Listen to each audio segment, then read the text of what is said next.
first segment of the news is brought to you by KFC. Good evening, everyone. I'm Akash Lapindo with your JCN News. It's good having you with us. Much of the country still grappling with the news of an early morning tragedy that claimed 6 lives this morning. A fire gutted a family's home on Homestead Street, trapping them inside, leaving them for dead. Among the casualties, a 2-year-old girl. Investigators tonight are still piecing together what happened, while family members and neighbors are struggling to cope with their loss. Corville Pyfram has tonight's top story. Oh, faithful Jesus, oh my God. Oh, my Father. Oh, my Father. Transportation challenges prevented Marie Winters Lloyd from arriving to the scene of Monday's horrific fire that killed several of her relatives. When she finally arrives at what's left of her loved one's Homestead Avenue home, she's barely able to contain herself. So I just arrived now at the scene, but I don't know who all gone. So tell us a little bit about your family, about the 6 victims that perished in this morning's fires. Well, what happened is my sister died and she leave those children. I don't really know what happened, what causes it.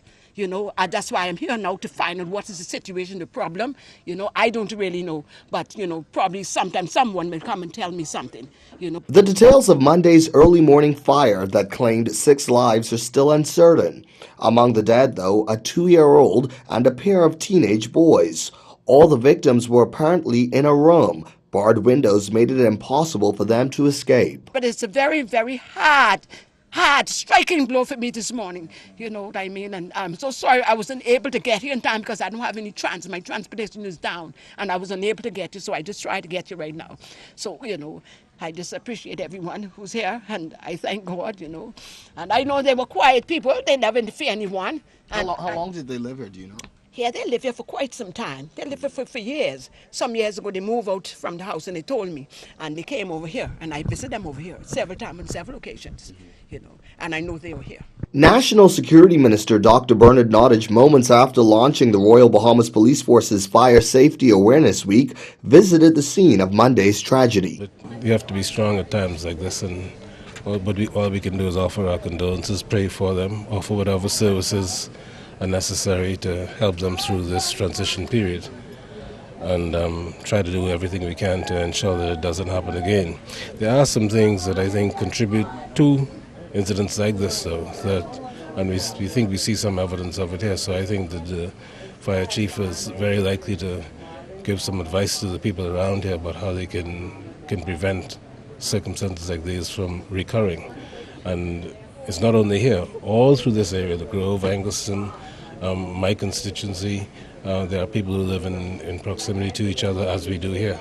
And I think Mr. Evans and his staff are very able to and capable to spread the word as to what to do to prevent these circumstances. There is a lot of speculation from family members and neighbors about how this tragedy occurred, but Superintendent Walter Evans of Fire Services is asking members of the public to allow officials to carry out their investigations. At this stage, the investigation is ongoing, and it's too early for us to say conclusively what the cause is, but we are looking at several factors, and I believe pretty much in a short while we should be able to wrap up the investigation, probably within another day or so, if not sooner. This tragedy has conjured up memories of a similar incident that occurred 4 years ago when 3 women and a toddler all died in a fire at their Wilson Tract home. It was later declared a criminal matter and charges were filed against a man in connection with this incident. For now, neighbors and relatives here await answers from authorities, though many of them feel as though it is already clear what has happened. Corville Pyfram, JCN News. In news from the crime beat, police arrested 2 men ages 20 and 21 years yesterday on drug and firearm charges. We're told it was around 1 p.m. that officers acting on intelligence conducted a search of a home on Periwinkle Alley off Williams Lane. There they uncovered a handgun along with a quantity of dangerous drugs. The suspects were subsequently arrested. Investigations are ongoing. Turning our attention this evening to news from the the education beat. Bahamas Union of Teachers and Education Officials entering their third week of conciliation talks. In this report, our Kyle Joaquin tells us the latest on how that's going, as well as an update on what's taking place at a few troubled schools here in the capital. Bahamian Union of Teachers President Belinda Wilson says she's ready to take her disputes to the international arena if Education Minister Jerome Fitzgerald does not budge. The union has been at odds with education officials over what they call poor working conditions, which include non-functioning air-conditioned units as well as rodents. Up until airtime, the union president was in a conciliation meeting at the Department of Labor. At the time, she told our news team it didn't seem as though the minister was willing to cooperate, and in the event he didn't, Mrs. Wilson said the BUT would seek the help of their international partners. If the minister continues his posture, we're going to have no other choice but seek international assistance in this matter from our affiliates and from the ILO. The Education International, the Caribbean Union of Teachers, you have the International Labour Organization, we have the United Nations.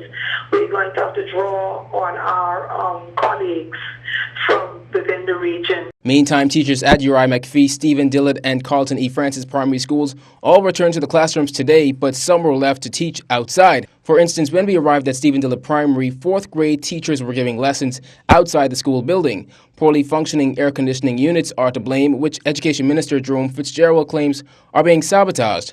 On Sunday, the minister, along with representatives from the Department of Environmental Health Services, accompanied PTA and school board officials of both Stephen Dillard and Uriah McPhee on a tour of the respective schools.